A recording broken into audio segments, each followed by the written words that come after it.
하나님의 말씀을 함께 보도록 하겠습니다.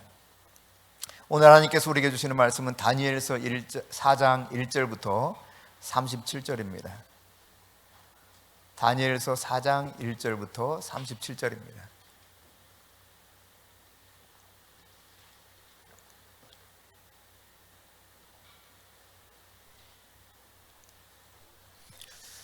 함께 하나님의 말씀을 받들어 읽겠습니다.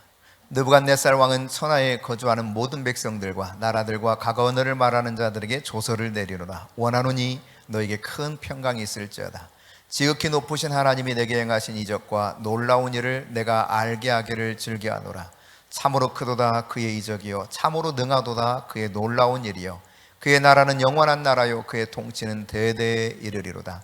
나 느부갓네살이 내 집에 편히 있으며 내 궁에서 평강할 때 한 꿈을 꾸고 그로 말미암아 두려워하였으니 곧 내 침상에서 생각하는 것과 머릿속으로 받은 환상으로 말미암아 범민하였었노라.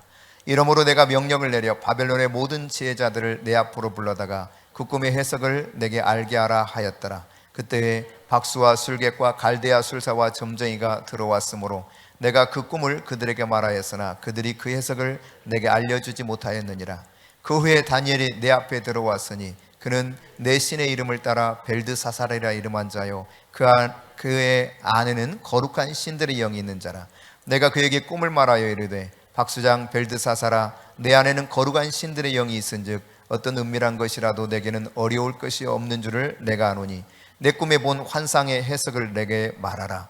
내가 침상에서 나의 머릿속으로 받은 환상이 이러하니라. 내가 본즉 땅의 중앙에 한 나무가 있는 것을 보았는데 높이가 높더니 그 나무가 자라서 견고하여지고 그 높이는 하늘에 닿았으니 그 모양이 땅끝에서도 보이겠고 그 잎사귀는 아름답고 그 열매는 많아서 만민의 먹을 것이 될 만하고 들짐승이 그 그늘에 있으며 공중에 나는 새는 그 가지에 깃들이고 육체를 가진 모든 것이 거기에서 먹을 것을 얻더라. 내가 침상에서 머릿속으로 받은 환상 가운데 또 본즉 한 순찰자 한 거룩한 자가 하늘에서 내려왔는데 그가 소리질러 이처럼 이르기를 그 나무를 베고 그 가지를 자르고 그 잎사귀를 떨고 그 열매를 해치고 짐승들을 그 아래에서 떠나게 하고 새들을 그 가지에서 쫓아내라. 그러나 그 뿌리의 구루터기를 땅에 남겨두고 쇠와 놋줄로 동이고 그것을 들풀 가운데 두어라. 그것이 하늘 이슬에 젖고 땅의 풀 가운데서 짐승과 더불어 제 몫을 얻으리라. 또 그 마음은 변하여 사람의 마음 같지 아니하고 짐승의 마음을 받아 7대를 지내리라. 이는 순찰자들의 명령대로요 거룩한 자들의 말대로이니 지극히 높으신 이가 사람의 나라를 다스리시며 자기의 뜻대로 그것을 누구에게든지 주시며 또 지극히 천한 자를 그 위에 세우시는 줄을 사람들이 알게 하려 함이라 하였느니라. 나 느부갓네살 왕이 이 꿈을 꾸었나니 너 벨드세살아 그 해석을 밝히 말하라. 내 나라 모든 지혜자가 능히 내게 그 해석을 알게 하지 못하였으나 오직 너는 능히 하리니 이는 거룩한 신들의 영이 내 안에 있음이로라. 벨드사살이라 이름한 다니엘이 한동안 놀라며 마음으로 번민하는지라. 왕이 그에게 말하여 이르기를 벨드사살아 너는 이 꿈과 그 해석으로 말미암아 번민할 것이 아니니라. 벨드사살이 대답하여 이르되 내 주여 그 꿈은 왕을 미워하는 자에게 응하며 그 해석은 왕의 대적에게 응하기를 원하나이다. 왕께서 보신 그 나무가 자라서 견고하여지고 그 높이는 하늘에 닿았으니 땅끝에서도 보이겠고 그 잎사귀는 아름답고 그 열매는 많아서 만민의 먹을 것이 될 만하고 들짐승은 그 아래에 살며 공중에 나는 새는 그 가지에 깃들었나이다. 왕이여 이 나무는 곧 왕이시라. 이는 왕이 자라서 견고하여지고 창대하사 하늘에 닿으시며 권세는 땅끝까지 미치심이니이다. 왕이 보신즉 한 순찰자 한 거룩한 자가 하늘에서 내려와서 이르기를 그 나무를 베어 없애라. 그러나 그 뿌리의 그루터기는 땅에 남겨두고 쇠와 놋줄로 동이고 그것을 들풀 가운데에 두라. 그것이 하늘 이슬에 젖고 또 들짐승들과 더불어 제 몫을 얻으며 7대를 지내리라 하였나이다. 왕이여 그 해석은 이러하니이다. 곧 지극히 높으신 이가 명령하신 것이 내 주 왕에게 미칠 것이라. 왕이 사람에게서 쫓겨나서 들짐승과 함께 살며 소처럼 풀을 먹으며 하늘 이슬에 젖을 것이요 이와 같이 7대를 지낼 것이라. 그때 지극히 높으신 이가 사람의 나라를 다스리시며 자기의 뜻대로 그것을 누구에게든지 주시는 줄을 아시리이다. 또 그들이 그 나무 뿌리에 그루터기를 남겨두라 하였은즉 하나님이 다스리는 줄을 왕이 깨달은 후에야 왕의 나라가 견고하리이다. 그런즉 왕이여 내가 아뢰는 것을 받으시고 공의를 행함으로 죄를 사하고 가난한 자를 긍휼히 여김으로 죄악을 사하소서. 그리하시면 왕의 평안함이 혹시 장구하리이다 하니라. 이 모든 일이 다 나 느부갓네살 왕에게 임하였느니라. 12달이 지난 후에 내가 바벨론 왕궁 지붕에서 거닐세 나 왕이 말하여 이르되 이 큰 바벨론은 내가 능력과 권세로 건설하여 나의 도성으로 삼고 이것으로 내 위엄의 영광을 나타내는 것이 아니냐 하였더니 이 말이 아직도 나 왕의 입에 있을 때 하늘에서 소리가 내려 이르되 느부갓네살 왕아 내게 말하노니 나라의 왕위가 내게서 떠났느니라. 내가 사람에게서 쫓겨나서 들짐승과 함께 살면서 소처럼 풀을 먹을 것이요 이와 같이 7대를 지내서 지극히 높으신 이가 사람의 나라를 다스리시며 자기의 뜻대로 그것을 누구에게든지 주시는 줄을 알기까지 이르리라 하더라. 바로 그때에 이 일이 나 느부갓네살에게 응함으로 내가 사람에게 쫓겨나서 소처럼 풀을 먹으며 몸이 하늘이 쓰레졌고 머리털이 독수리 털과 같이 자랐고 손톱은 새 발톱과 같이 되었더라.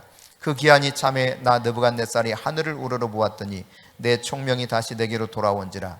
이에 내가 지극히 높으신 이에게 감사하며 영생하신 이를 찬양하고 경배하였나니 그 권세는 영원한 권세요 그 나라는 대대에 이르리로다. 땅의 모든 사람들을 없는 것 같이 여기시며 하늘의 군대에게든지 땅의 사람에게든지 그는 자기 뜻대로 행하시나니 그의 손을 금하든지 혹시 이르기를 내가 무엇을 하느냐고 할 자가 아무도 없도다. 그때 내 총명이 내게로 돌아왔고 또 내 나라의 영광에 대하여도 내 위엄과 광명이 내게로 돌아왔고 또 나의 모사들과 관원들이 내게 찾아오니 내가 내 나라에서 다시 세움을 받고 또 지극한 위세가 내게 더하였느니라.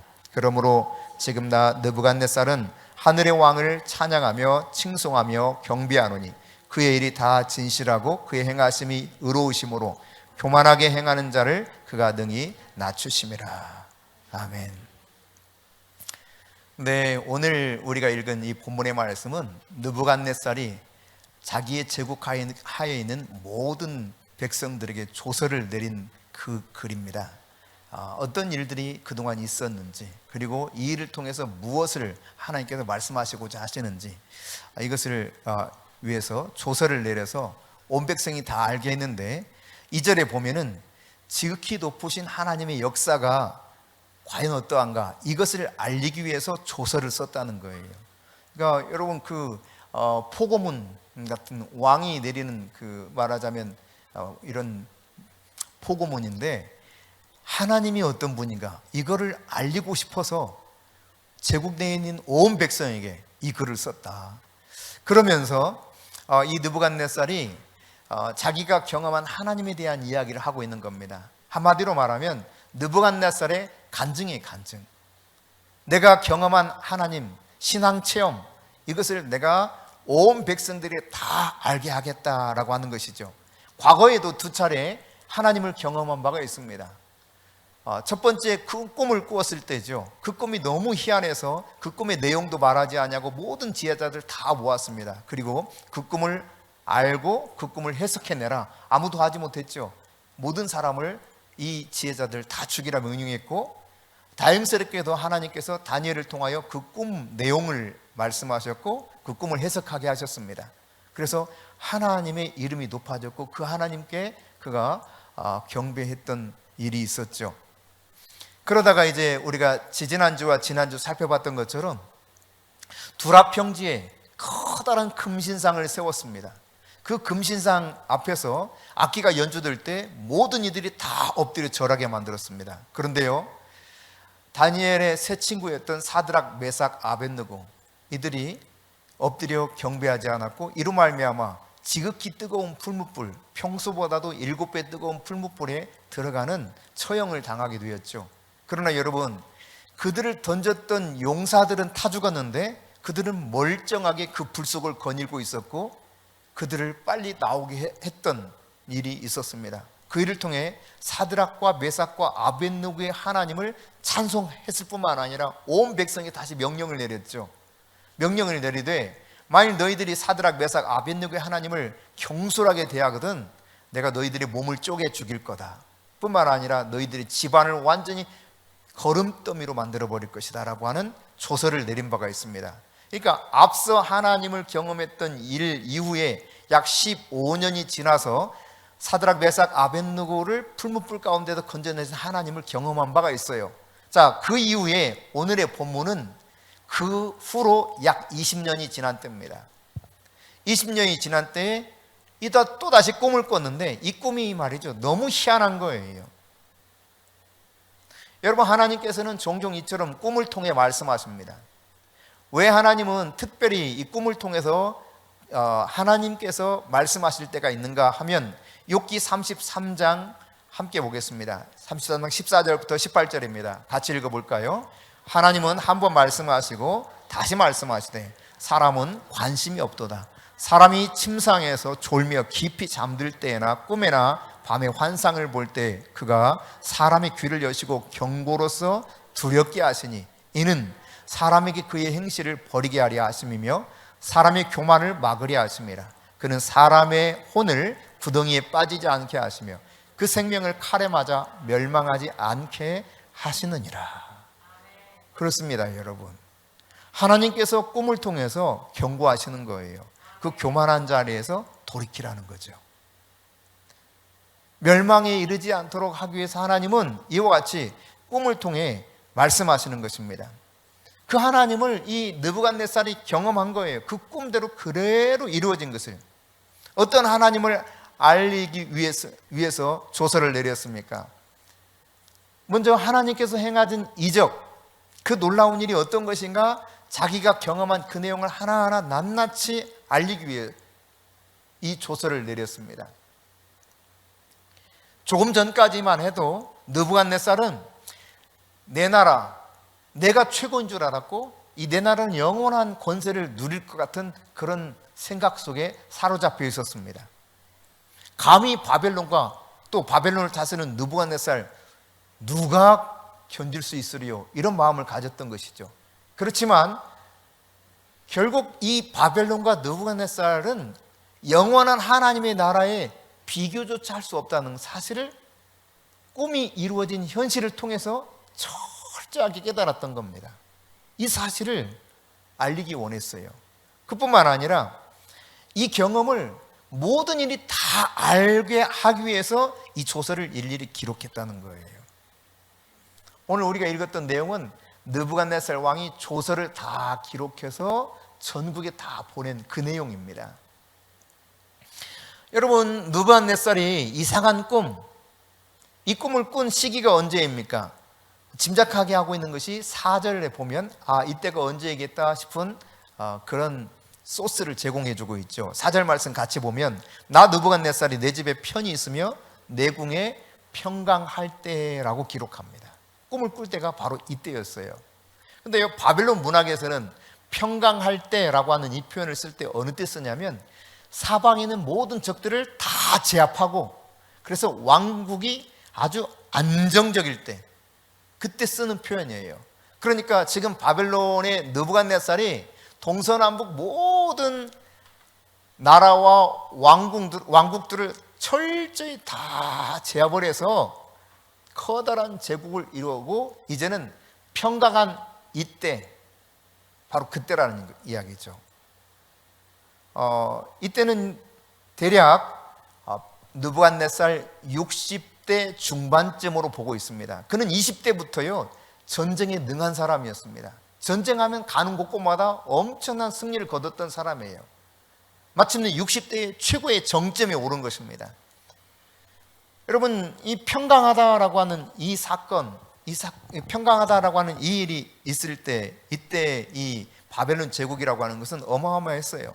이 당시 바벨론 성은요 25m 두께의 성벽이 있는데 그것도 이 25m 두께의 성벽이 두 겹으로 있습니다. 대단하죠? 그뿐만 아니라 사방이 다 순금이에요. 그리고 성문이 8개가 있습니다. 더욱이 이 큰 강 유프라테스 강이 성 밖에 흐르고 있는데요, 그 강물을 끌어들여서 성 중앙에 흐르는 수로를 만들어서 성 안에서도 마음껏 물을 쓸 수 있게 만드는 거예요. 그 당시 건축과 토목 기술로는요 어마어마한 획기적인 일이라고 합니다. 대단한 업적을 이룬 왕입니다. 전쟁을 통해서 다 나라들을 정복했죠. 당시 최고의 라이벌인 애굽도 완전히 정복을 했습니다. 그리고 그가 세운 성벽은 성은 대단했습니다. 뿐만 아니라 그가 이 거닐고 있던 왕궁은 어떤가? 이 당시 왕궁을 일컬기를요, 공중의 정원이라 그래서 공중의 정원. 왜냐하면 멀리서 봤을 때 마치 공중에 떠 있는 정원처럼 보이는 거예요. 얼마나 아름답게 지어졌는지. 세계 7대 불가사의 이런 표현 들어보셨죠? 고대 세계에서 7대 불가사의 중에 하나가 바로 이 공중의 정원이라고 하는 바벨론의 왕궁입니다. 그 모습을 잠깐 사진으로 볼까요? 자, 이처럼 25m 단위에다가 5단계로 쭉 왕궁을 지었어요. 예, 이 왕궁은 이처럼 인공 폭포를 만들어 가지고요, 물이 탁 쏟아지는 아주 멋진 그런 왕궁입니다. 각종 수목과 꽃이 아주 즐비하게 심어져 있습니다. 이런 왕궁을 기록에 의하면 바사의 공주였던 아미티스를 위해서 지었다고 합니다. 그러니까 여러분, 이 바벨론의 그 당시 호화롭고 또 웅대한 이 제국의 문화와 그 당시 이 건축술, 이런 것들이 정말 타의 추종을 불허했던 거죠. 오늘날로 말하면 이라크입니다. 이라크. 네. 엄청난 이런 제국을 이룬 느부갓네살이 그 궁을 쭉 거니는 그 무렵쯤 아주 평강하다라고 생각되는 굉장히 안정적인 시기, 최고의 정점에 이르렀을 때입니다. 바로 그때에 그가 꿈을 꾸게 되었다는 것인데요, 여러분, 이 사실을 기억하십시오. 인생의 정점에 오르게 되었을 때 바로 그때 위기가 시작되었다는 사실이에요. 내 인생이 아주 잘 나가게 될 때 위기가 올 수 있습니다. 오늘 느부갓네살을 통해서 우리는 그 사실을 발견하게 되는 것이죠. 꿈을 꿉니다. 침상에서 생각하는 것이 있습니다. 그가 머릿속으로 받은 환상이 나타납니다. 동일한 표현들이에요. 잊을 수 없는 정말 이상한 꿈이에요. 환상이에요. 그 내용이 너무 충격적이었습니다. 여러분, 이처럼 어마어마한 제국이 있고 그렇게 화려한 웅장한 궁과 성이 있는데 두려운 거예요. 꿈 하나 때문에.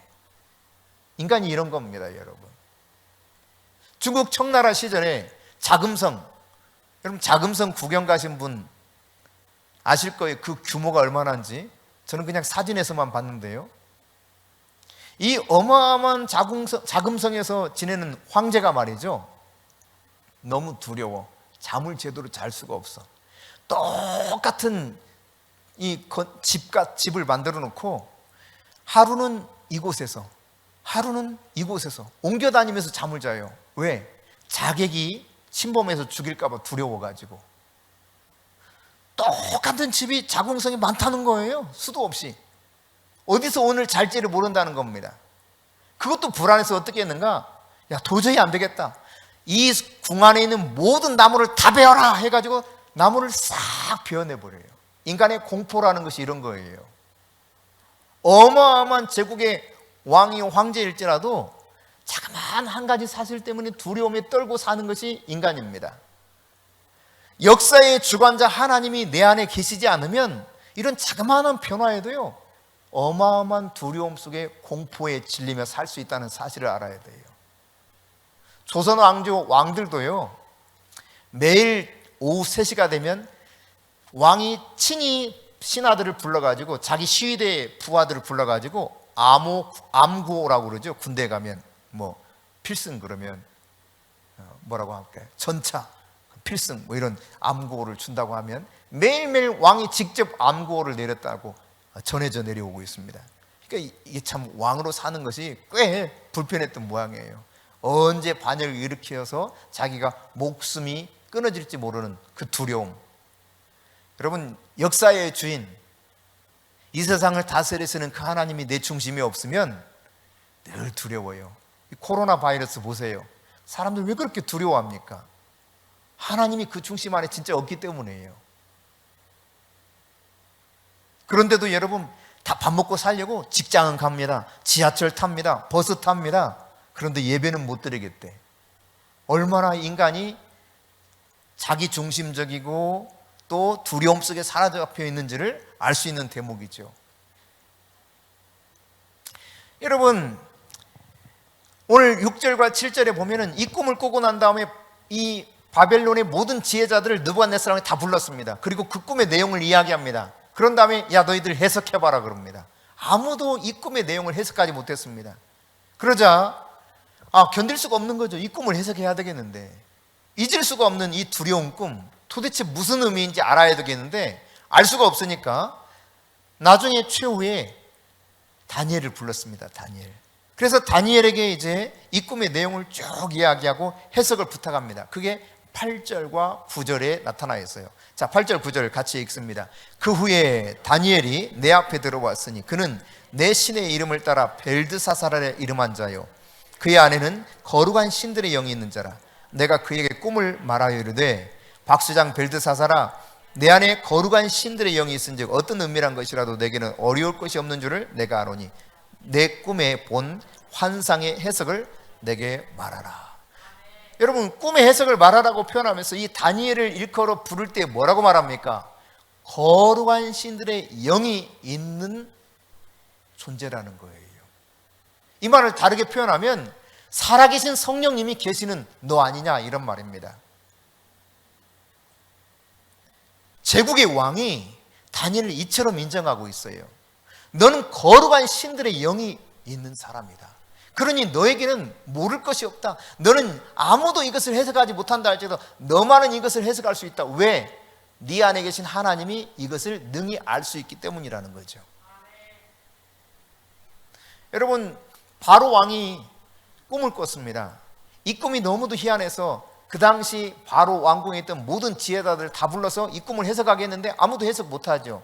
그러자 술 맡은 관원장이 과거 2년 전 경험을 떠올려서 요셉을 불러들이게 합니다. 요셉이 이 꿈을 해석합니다. 놀라운 해석이었죠. 탁월했어요. 그러자 바로가 고백하는 모습이 창세기 나타나요. 그럼 창세기 말씀 한번 보겠습니다. 창세기 41장 38절 39절입니다. 같이 읽습니다. 바로가 그의 신하들에게 이르되 이와 같이 하나님의 영에 감동된 사람은 우리가 어찌 찾을 수 있으리요 하고 요셉에게 이르되 하나님이 이 모든 것을 내게 보이셨으니 너와 같이 명철하고 지혜 있는 자가 없도다. 그렇습니다, 여러분. 요셉, 히브리 종, 아주 어린 청년입니다. 물론 이때는 이제 좀 많이 성장해서요 30세가 되었죠. 그러나 여전히 어린 사람 아닙니까? 이제 30밖에 되지 않았는데, 그런데 이 요셉을 향해서 평할 때 바로 왕은 뭐라고 말합니까? 하나님의 영에 감동된 사람이다. 너야말로 가장 지혜와 명철이 뛰어난 자다. 여러분을 일컬어서 뭐라고 사람들이 평가해 주면 좋겠습니까? 참 당신은 참 돈이 많은 사람입니다. 당신이 참 운이 좋군요. 야, 참 인생 정말 운 좋게 살았네요. 많은 것을 누리며 살았네요. 어떤 표현을 여러분 듣기를 원하십니까? 만약 이 모든 것을 다 가졌다 할지라도 하나님의 영이 내 안에 있지 못하다면, 그러나 모든 것이 없더라도 하나님의 영이 내 안에 살아계신다고 하는 사실을 나도 알고 사람들도 안다면 여러분 다른 것이 필요 없습니다. 예수 없이 모든 것을 가져도 아무것도 없는 존재입니다. 그러나 아무것도 없을지라도 예수만 내 안에 있다면 모든 것을 가진 자입니다. 왜? 예수님께는 이 세상 모든 것의 소유주요, 예수님께는 모든 지식과 모든 부하가 그 속에 다 들어있기 때문이에요. 나를 평가할 때 사람들이 과연 어떤 평가를 해주기를 원하는가? 오늘 느부갓네살 왕은 다니엘을 바라보면서 너는 거룩한 신들의 영이 있는 자다. 참 아름다운 표현입니다. 너무 멋진 표현이죠. 여러분, 옆 사람에게 이렇게 한번 해봅시다. 당신 안에는 거룩한 신이 존재합니다.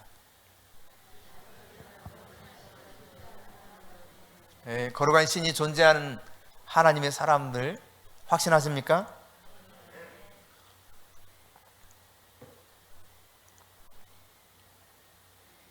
이제 다니엘을 부르고 나서 이렇게 평가한 다음에 느부갓네살 왕이 10절부터 17절에 보면은 자신이 꾼 꿈을 다니엘에게 자세히 이야기를 해요. 이렇게 이런 꿈을 꿨다.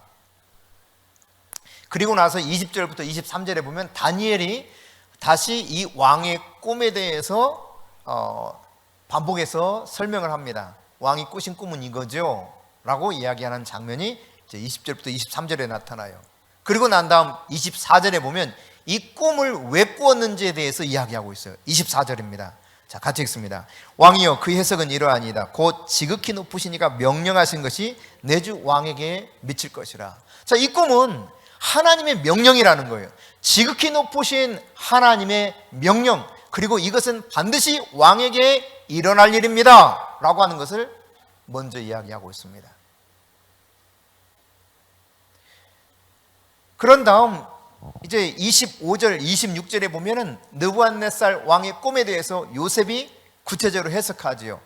자, 25절, 26절 같이 읽어봅니다. 왕이 사람에게 쫓겨나서 들짐승과 함께 살며 소처럼 풀을 먹으며 하늘 이슬에 젖을 것이요 이와 같이 7대를 지낼 것이라. 그때 지극히 높으신 이가 사람의 나라를 다스리시며 자기의 뜻대로 그것을 누구에게든지 주시는 줄을 아시리이다.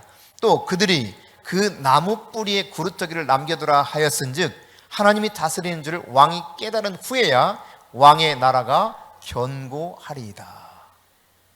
이 꿈대로 그대로 이루어질 것에 대한 해석을 느부갓네살 왕에게 다니엘이 해주고 있어요. 그런데 여러분, 나무는 느부갓네살을 상징하는 그런 꿈의 내용이었죠. 이 나무가 엄청나게 커서요 하늘에까지 닿았다는 거예요. 아주 멀리서도 다 보일 정도로 어마어마하게 크다는 것입니다. 이 말은 느부갓네살의 왕의 권세가 얼마나 대단할 것인가에 대한 이야기죠. 그 바벨론 제국과 왕의 권세가 아주 크고 위대하다는 겁니다. 엄청나다는 이야기입니다. 게다가 이 나무가 가지도 그냥 잎사귀도 열매도 아주 풍성해.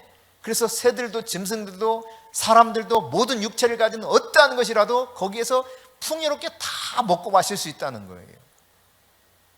바벨론 제국이 가지고 있는 행정 시스템과 요셉 말로 말하면 복지 시스템이 좋아가지고 뭐든지 다 제국 내에 있는 사람이라면 이런 풍성한 삶을 누릴 수 있는 어마어마한 제국을 이루었다는 것입니다. 그런데요, 갑자기 한 순찰자가 나타났죠. 이 한 순찰자에 대해서 뭐라고 말하냐면 하늘에서 내려온 거룩한 자라고 말합니다. 하늘에서 내려온 거룩한 자가 큰 소리를 외쳐요. 외칠 때 이 나무를 베어버리라는 거예요. 가지를 쳐버리라는 거예요. 열매를 다 떨어내버리라는 겁니다. 그리고 새, 짐승 다 쫓아내버리라는 거예요.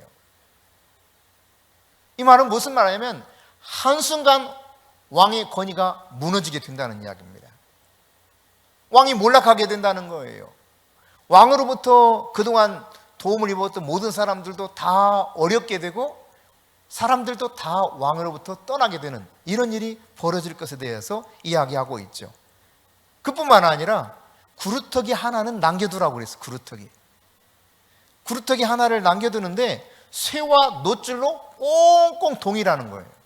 그리고 이것을 저 숲을 한가운데 갖다 놓고 거기서 하늘에서 내린 이슬을 맞으면서 있게 만들라는 것입니다. 이게 이제 꿈이었는데, 자, 이렇게 당신이 하루아침에 쫓겨나서 짐승처럼 살게 되는 때가 있을 거다. 그것이 7대를 지내야 끝이 난다는 겁니다. 이때 시즌을 이야기할 때 학자들은 1년이라고 말하기도 하고 어떤 학자들은 3년 반이라고도 이야기해요. 바벨론에서는 시즌, 때를 이야기할 때 봄과 가을만 시즌으로 친다는 거예요. 그래서 3년 반을 의미하는 것이다 이렇게 말하기도 하지만 일반적으로는 7년이다 이렇게 해석합니다. 어쨌든 이 7대가 지나야만 당신이 다시 회복될 것이다 라고 하는 이 꿈의 내용이라는 것입니다. 참 무서운 꿈이죠. 여러분, 이 꿈의 내용에 대해서 이제 자신이 실제로 그렇게 되었는데 그 모습에 대해서 33절에 보면 이렇게 소개하고 있죠. 바로 그때 이 일이 나 느부갓네살에게 응함으로 내가 사람에게 쫓겨나서 소처럼 풀을 먹으며 몸이 하늘이 이슬해졌고 머리털이 독수리 털과 같이 자랐고 손톱은 새 발톱과 같이 되었더라. 짐승 모습을 상상하게 만들죠. 그냥 머리가 막 산만하게 쭉 자라 있습니다. 손톱 발톱이 막 그냥 길게 자랐는데도 전혀 신경 쓰지 않고 있는 거예요. 여러분, 바벨론 시대에는요,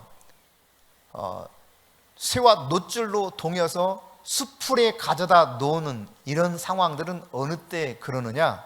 정신 이상 증세가 있을 때 이와 같은 모습으로 사람을 수풀 가운데 놓는다고 말하고 있습니다.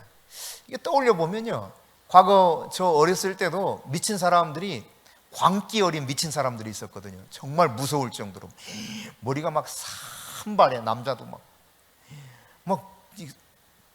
게다가 막 이 진짜 손톱 발톱도 너무 무서울 정도로 이런 사람들이 나타나면 막 애들이 막 도망쳐 집으로 들어갔습니다. 그러다가 소문에 의하면 그 사람은 저 자기 마을에 그 앞에 있는 앞산에 살고 있다는 거예요. 그런 이야기 들은 적이 있거든요. 그러니까 비슷한 거예요. 여러분, 거라사의 군대 귀신 들린 자가 어디 살았습니까? 집에서 살지 못했습니다. 그리고 그는 무덤 사이에서 쇠고랑을 차고 살았었죠. 그러니까 마치 느부갓네살이 이와 같은 상황 속에서 7대를 지내고 있는 모습을 자기가 소개할 때 꼭 독수리 머리털처럼 그냥 산발해가지고 손톱 발톱도 막 길게 나와서 이와 같은 상황 속에 살았던 적이 있다라고 고백하고 있는 거예요. 여러분, 느부갓네살 왕은요, 정말 사람들로부터 듣기 싫은 말이 있었답니다. 사람들이 아유, 그거 할 수 없는 거예요. 아유, 그거 못해요. 이 말을 너무너무 듣기 싫어했대요. 굉장히 성경적인 것 같죠. 할 수 있거든이 무슨 말이냐? 믿는 자에게 능히 하지 못할 일이 없음이로다. 굉장히 성경적인 것 같지만 이 할 수 없다는 말을 극도로 싫어할 만큼 바벨론 제국과 자신에 대한 자부심이 너무너무 뛰어났던 사람, 나는 뭐든지 할 수 있어, 바벨론은 뭐든지 다 할 수 있어, 이런 마음을 가졌던 사람이 바로 느부갓네살이었다는 이야기입니다. 그런데 여러분, 그때만 하더라도 느부갓네살이 마음대로 다른 사람들의 운명을 결정하고 있었어요. 나는 모든 사람들의 운명을 결정할 수 있는 사람이다라고 생각했습니다. 그런데 여러분, 어떻게 되었습니까? 훨씬 더 높으신 왕의 왕 되신 하나님, 그분이 자기의 운명을 결정한다고 하는 사실을 비로소 깨달은 것입니다. 다니엘도 이 사실에 대해서 24절에 그렇게 이야기했던 것이죠. 하나님께서 이 모든 운명을 손에 쥐고 있다는 것이죠. 그런데 이 다니엘이 해석한 그대로, 본인이 꿈을 꾼 내용 그대로 어떻게 됐다는 겁니까? 28절 읽어봅시다. 이 모든 일이 다 나 느부갓네살 왕에게 임하였느니라. 한치의 오차도 없이 이 꿈의 내용 그대로 느부갓네살에게 다 일어났다는 거예요. 여러분, 그런데 이 일이 언제 일어났습니까? 29절입니다. 12달이 지난 후 내가 바벨론 왕궁 지붕에 거닐고 있을 때였다는 거예요. 여러분, 아까 그 왕궁 보셨죠? 얼마나 화려한지. 그러니까 다니엘의 해석을 통해서 이 꿈이 어떻게 진행될 것인가에 대한 두려움을 느꼈는데, 그럼에도 불구하고 느부갓네살은 돌이키지 않은 거예요. 그냥 1년이 지나도록 설마 그런 일이 있겠어, 이런 마음이 들었을지 모르겠어요. 내가 이런 거대한 제국을 만들었는데, 내가 얼마나 대단한 존재인데 어떻게 하루아침에 그렇게 될 수가 있어? 이런 생각이 들었던 모양입니다. 근데 여러분, 그렇게 왕궁 지붕을 쭉 거닐다가 이 느부갓네살이 한 말이 있어요. 그게 30절, 31절, 32절입니다. 같이 읽어봅니다. 나 왕이 말하여 이르되 이 큰 바벨론은 내가 능력과 권세로 건설하여 나의 도성으로 삼고 이것으로 내 위엄의 영광을 나타낸 것이 아니냐 하였더니, 이 말이 아직도 나 왕의 입에 있을 때 하늘에서 소리가 내려 이르되 느부갓네살 왕아, 내게 말하노니 나라의 왕위가 내게서 떠났느니라. 내가 사람에게서 쫓겨나서 들짐승과 함께 살면서 소처럼 풀을 먹을 것이요 이와 같이 7대를 지내서 지극히 높으신 이가 사람의 나라를 다스리시며 자기의 뜻대로 그것을 누구에게든지 주시는 줄을 알기까지 이르리라 하더라. 아멘. 여러분, 지금 느부갓네살은 너무 지금 자신만만하고 당당하게 이 왕궁을 거닐면서 뭐라고 말합니까? 내가 누군데, 내 능력이 얼마나 대단한데, 내 권세가 얼마나 대단한데, 야, 이 도성을 봐라, 이 왕궁을 봐라, 이렇게 말할 바로 그때였어요. 바로 그때 한 순찰자가 나타나서 큰 소리를 외쳐 말하는 것처럼 하나님이 이와 같은 말씀을 하시고 이미 1년 전 꿈을 주셨던 것처럼, 경고하셨던 것처럼 그 경고에 돌이키지 못한 이 느부갓네살 왕에게 그대로 이 일이 일어나게 만들어 버렸습니다. 소처럼 이제 들에서 풀을 먹으며 삽니다. 참 비참한 신세로 전락되었다는 이야기입니다. 여러분, 하나님의 영광을 가로채버리면 하나님이 보시기에 이것이 얼마나 큰 범죄인가를 우리가 깨달아야 돼요. 내가 능력으로, 내가 권세로 건설했다, 이 도성. 이게 느부갓네살 생각이었죠. 그러나 하나님의 생각은 달랐어요. 분명히 다니엘을 통해서 꿈을 해석하면서 다니엘이 권면까지 했습니다. 27절에 보면 왕이여, 내가 아뢰는 것을 잘 받아들이시고 공의를 행하고 죄를 사하고 죄를 고백하고 돌이키라는 거죠. 그렇게 하면 왕이 하나님의 긍휼을 입어서 이 왕의 평안이 계속 될지 어떻게 알겠습니까? 라고 했던 겁니다. 그런데요, 이 느부갓네살 왕은 이것을 받아들이지 않았습니다. 그냥 1년 내 계속 그냥 자태를 뽐내면서 권세를 누리면서 내가 누군데 이러고 지내다가 그 왕궁을 거니면서 그렇게 말하는 순간 이 일이 일어나고 말았던 것이죠. 여러분, 성경은 내가 30절 다시 보시면 나 왕이 말하여 이르되 이 큰 바벨론 내가 능력과 권세로 건설하여 나의 도성으로 삼고 이것으로 내 위엄의 영광을 나타내는 것이 아니냐. 여러분, 나라고 하는 표현이 4번이나 나옵니다. 4번이나. 그러니까 철저하게 나야. 모든 게 내가 한 거야. 내가 자랑스러워. 내 능력이야. 나의 권세야. 누가 감히. 이런 태도로 살았던 것이죠.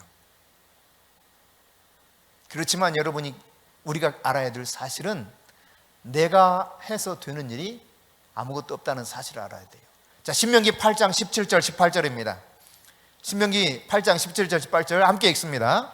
그러나 내가 마음에 이르기를 내 능력과 내 손의 힘으로 내가 이 재물을 얻었다 말할 것이라. 내 하나님 여호와를 기억하라. 그가 내게 재물 얻을 능력을 주셨습니다. 이같이 하심은 내 조상들에게 맹세하신 언약을 오늘과 같이 이루려 하심이니라. 아멘. 여러분, 이 말씀이 어느 때 말씀이냐면 하나님께서 가나안 땅에 이스라엘 백성을 들여보냈습니다. 그리고 가나안 땅에서 그들이 짓지 아니한 성읍과 집, 그들이 심지 않은 포도나무, 무화과나무 모든 걸 다 얻게 만들었습니다. 그래서 재물을 많이 획득하게 됐어요.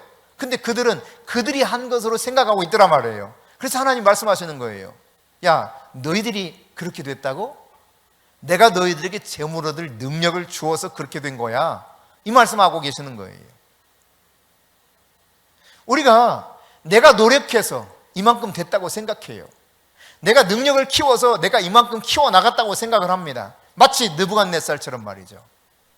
느부갓네살 참 미련하다 생각할지 몰라요. 아니, 그렇게 경고를 받고도 어떻게 그렇게 겸손하지 못하고 그렇게 교만했을까? 아닙니다, 여러분. 이것은 우리의 이야기예요. 우리의 이야기. 내가 이만큼 해서 내가 잘 됐다는 거예요. 하나님은 그런데 말씀하고 있죠. 너의 힘이 아니라 내가 너에게 그런 능력을 주었던 거야. 하박국 1장 5절부터 11절입니다. 같이 읽습니다. 여호와께서 이르시되 너희는 여러 나라를 보고 또 보고 놀라고 또 놀랄지어다. 너희의 생전에 내가 한 가지 일을 행할 것이라. 누가 너희에게 말할지라도 너희가 믿지 아니하리라. 보라, 내가 사납고 성급한 백성 곧 땅이 넓은 곳으로 다니며 자기의 소유가 아닌 거처들을 점령하는 갈대아 사람을 일으켰나니 그들은 두렵고 무서우며 당당함과 위엄이 자기들에게서 나오며 그들의 군마는 표범보다 빠르고 저녁 이리보다 사나우며 그들의 마병은 먼 곳에서부터 빨리 달려오는 마병이라 마치 먹이를 움키려 하는 독수리의 나름과 같으니라. 그들은 다 강포를 행하러 오는데 앞을 향하여 나아가며 사람을 사로잡아 모으기를 모래같이 많이 할 것이요 왕들을 멸시하며 방백을 조소하며 모든 견고한 성들을 비웃고 흉복을 쌓아 그것을 점령할 것이라. 그들은 자기들의 힘을 자기들의 신으로 삼는 자들이라. 이에 바람같이 급히 몰아 지나치게 행하여 범죄하리라. 자기들의 힘을 뭐로 삼는다고요? 자기들의 신으로 삼는다는 거예요. 이건 내 힘이 내 신이 돼버려. 내 능력이 내 신이 돼버려. 사실 하나님이 다 그거 능력, 재능, 힘 다 주신 건데 하나님의 영광을 가로채서 자기가 다 신이 돼버린 거예요. 내가 한 줄 아는 거예요. 바로 느부갓네살이 왕궁을 거니면서 이와 같은 태도로 살아가고 있었습니다. 바로 그때 하나님이 일순간 느부갓네살을 이상하게 만들어버리죠. 그리고 들에 쫓겨납니다. 쇠 고랑이 꽁꽁 묶여서요. 그 수풀에서 짐승처럼 살게 되어버렸어요. 짐승의 마음을 받아서 짐승처럼 7대를 지나게 되었다는 거예요. 여러분, 하나님은요 악인들이 죽는 걸 기뻐하지 않습니다. 에스겔 18장 23절에 보면 절대로 그런 하나님이 아니셔요. 돌이켜서 그가 구원받기를 원하시는 분이 바로 긍휼이 풍성하신 하나님이십니다. 그러니까 느부갓네살이 돌이키기만 했어도 이런 일이 없었을 거예요. 그런데 여러분, 회개의 기회를 주었는데도 놓치고 말았던 거예요. 같이 해봅시다. 회개의 타이밍을 놓치지 말자. 다시 한번, 회개의 타이밍을 놓치지 말자. 여러분, 절대 이거 놓치면 안 됩니다. 하나님이 기회를 주셨을 때 붙잡아야 돼요. 돌이켜야 될 때 돌이켜야 됩니다. 그렇지 않으면 늦어요. 그럼 도대체 진짜 회개는 뭐냐? 사람들은 울고 불고 하면 회개인 줄 알아요. 천만에요. 그 회개 아니에요. 자기 감정 속에서 얼마든지 그럴 수 있어요. 진짜 회개는 내 인생 가운데 가장 소중하게 여기는 이것을 내가 내려놓고 포기하는 게 진짜 회개예요. 만일 돈을 정말 여러분이 가장 아끼고 가장 소중하게 여긴다면 이거 내려놓을 수 있어야 돼요. 만일 자식을 그렇게 소중히 여긴다면 그거 내려놓을 수 있어야 돼요. 예수님 말씀하셨습니다. 너의 가족 다 버리고 나를 따르라. 인사만 하고 오겠다고 해도 죽은 자에게 맡기고 너는 나를 따르라 말씀합니다. 예수님 말씀하셨습니다. 돈이 많기 때문에 근심하며 그냥 떠나가더라는 거예요. 너 재산 다 팔아서 가난한 자에 주고 너는 나를 따르라. 하늘에서 부하가 많을 것이다. 듣지를 못합니다. 누가복음 19장에 보면 예수님 만난 한 사람을 소개하고 있습니다. 그는 과거에 권력이 있었습니다. 그리고 그 권력으로 인한 소득이 어마어마했습니다. 굉장한 부자였습니다. 그 이름은 삭개오입니다. 삭개오는 예수님을 만났습니다. 만나고 나서 예수님부터 어떤 말씀도 듣지 않았습니다. 그런데 그날 밤 완전히 바뀌어버렸습니다. 어떻게 바뀌었습니까? 자기 재산 절반을 가난한 자에게 내놓았습니다. 그리고 자기가 이전에 몰래 힘으로 나쁜 방법으로 획득한 것이 있으면 4배로 갚기로 결정을 내렸습니다. 그때 주님 말씀합니다. 오늘 구원이 너에게 임했다. 할렐루야. 진짜 회개는 이런 거예요. 그냥 아무리 큰 소리 쳐봤자 소용없어요. 아무리 울고 불고 해봤자 그 회개 아니에요. 여러분이 진짜 회개할 수 있는 사람이 될 수 있기를 바랍니다. 하나님이 최고인 것, 하나님이 내 인생의 전부인 것, 예수님이 나를 십자가의 대가를 지고라 샀기 때문에 예수님 거라는 사실을 인정하고 나의 모든 것을 다 내려놓을 수 있는 존재, 바로 그 사람이 진짜 회개한 사람이고 그 사람이 예수의 제자가 될 수 있는 사람이고 그 사람이 천국 백성이 될 수 있는 사람입니다. 아무나 예수님 따를 수가 없습니다. 좁은 길로 가야 되는 것입니다. 예수님은 우리를 구원하시기 위해서 자신의 몸을 주시고 너희들도 친구를 위해서 목숨을 내놓으라고 말씀하고 있죠. 이것이 가장 큰 사랑이다 우리에게 가르치십니다. 여러분, 교만했던 이 느부갓네살이 아주 겸손한 사람으로 바뀌었어요. 많은 사람들이 이 겸손에 대해서도 착각합니다. 이렇게 생각하는 경향이 있어요. 나를 막 억지로 막 낮춰, 겸손한 것처럼 막 낮춰. 이게 겸손 아니에요. 그렇게 해서 겸손해질 수 있는 게 아닙니다. 겸손이라고 하는 것은 진짜 내 마음 중심에서 전심으로 하나님 그분을 높일 때 겸손해지는 거예요. 하나님 높이는 사람이 어떻게 교만할 수가 있습니까? 그럴 수가 없습니다, 여러분. 지극히 높으신 하나님을 높이기 시작하는 이 느부갓네살을 보십시오. 여러분, 어떤 사람들은 겸손이라는 것을 이렇게 생각합니다. 태도가 굉장히 부드러운 사람이 겸손한 사람인 것으로 생각해요. 천만에요. 그러면 모세는 절대로 겸손한 사람이 못 되었을 겁니다. 모세는 때로 호통을 쳤습니다. 그러나 성경은 말하고 있죠. 민수기 12장 3절에 이 지면에, 온 지면에 모세의 온유함이 승하였더라, 최고였더라. 겸손이 가장 뛰어난 사람이 모세였다는 거예요. 도대체 겸손한 사람은 그럼 누구냐? 여러분, 내가 부드러운 태도를 가졌다고 겸손한 것이 아니라 하나님을 진정으로 예배하는 사람이 겸손한 사람인 것입니다.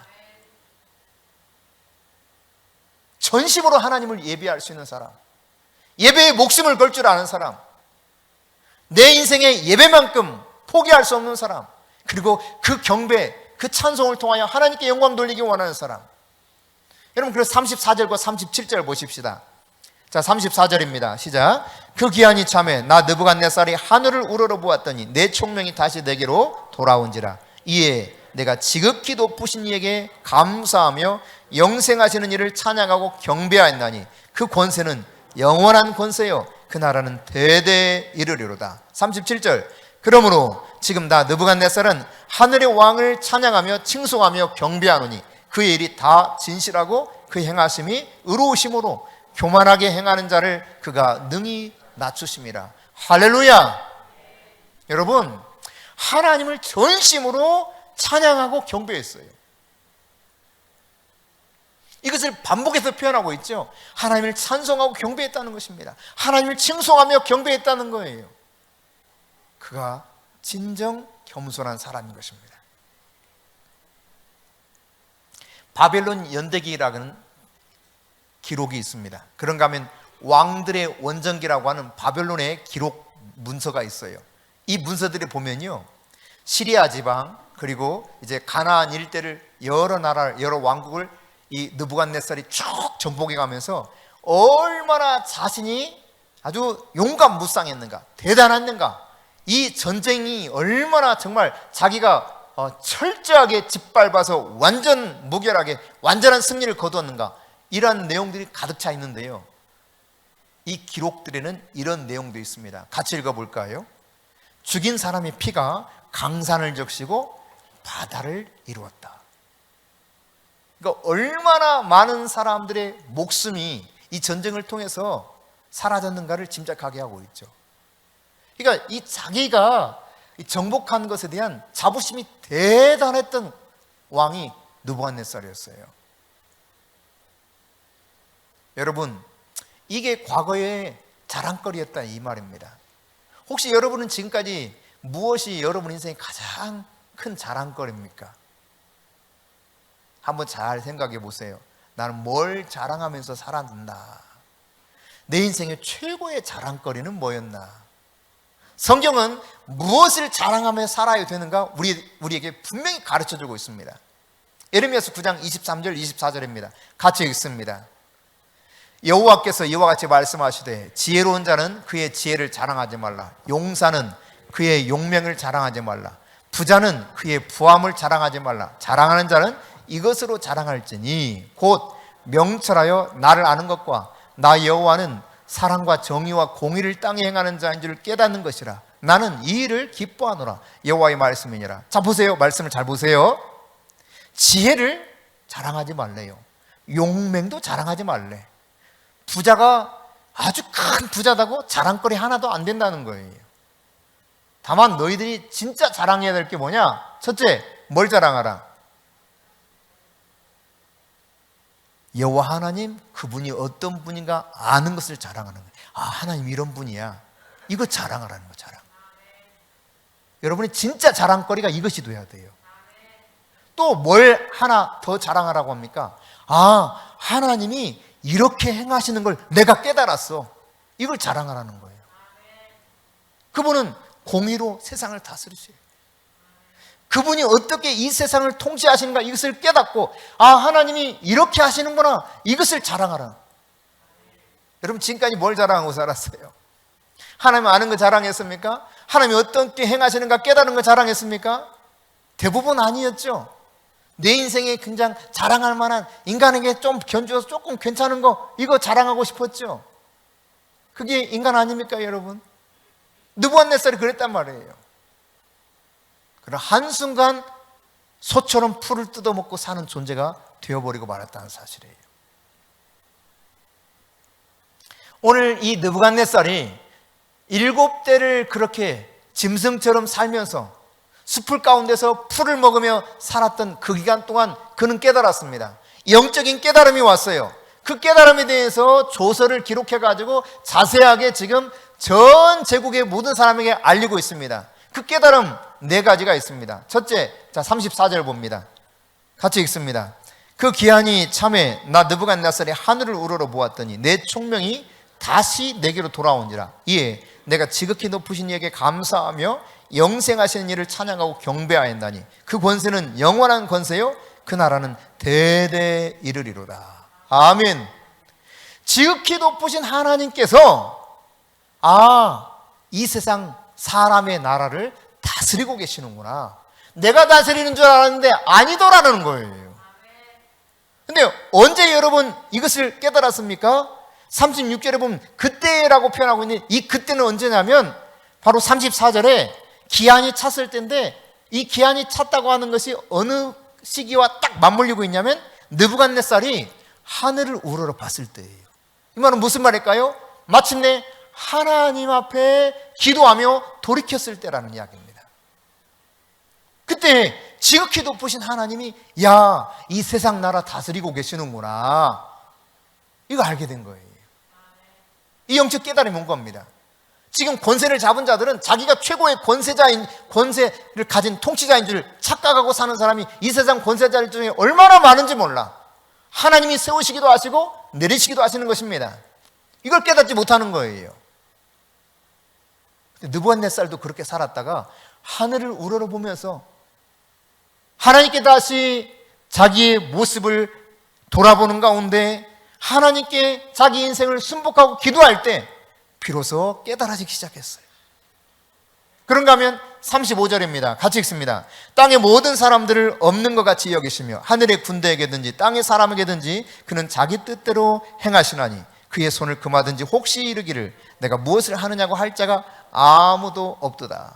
그러니까 하나님은 하나님의 뜻대로 하시는 분이구나, 이걸 알게 됐다는 거예요. 나라를 나 느부갓네살에 주기도 하지만 나라를 내 손에서 빼앗아서 천한 자에게 주기도 하시는 분이구나, 그리고 다시 또 나에게 돌려주실 수도 있는 분도 그분이구나, 이걸 깨달은 겁니다. 여러분, 우리는 내 능력이 얼마나 대단한가, 내가 얼마나 잘났는가, 거기에 따라서 내가 이만큼 뭔가를 하고 있었지, 잘하고 있지, 이거 생각해요. 천만에 그렇지 않습니다. 17절 말씀으로 다시 돌아가 보면 이렇게 기록하고 있죠. 같이 읽어봅니다. 이는 순찰자들의 명령대로요 거룩한 자들의 말대로이니 지극히 높으신 이가 사람의 나라를 다스리시며 자기의 뜻대로 그것을 누구에게는 주시며 또 지극히 천한 자를 그 위에 세우시는 줄을 사람들이 알게 하려 함이라 하였느니라. 여러분, 그러니까 하나님의 뜻, 하나님의 선택이 중요한 거예요. 하나님이 나를 선택했기 때문에 내가 그러한 은혜를 누리고 그러한 권세를 누리고 그러한 능력 가운데 살고 그러한 부를 유지하며 살 수 있는 것입니다. 내가 잘나서가 절대 아니에요. 그냥 이렇게 쉽게 옮길 수 있는 분이셔요. 자, 그 다음 무엇을 깨닫는가? 36절입니다. 같이 읽습니다. 그때 내 총명이 내게로 돌아왔고 또 내 나라의 영광에 대하여도 내 위엄과 광명이 내게로 돌아왔고 또 나의 모사들과 관원들이 내게 찾아오니 내가 내 나라에서 다시 세움을 받고 또 지극한 위세가 내게 더하였느니라. 모든 것이 다 회복됐습니다. 근데 여러분, 언제 이렇게 회복됐습니까?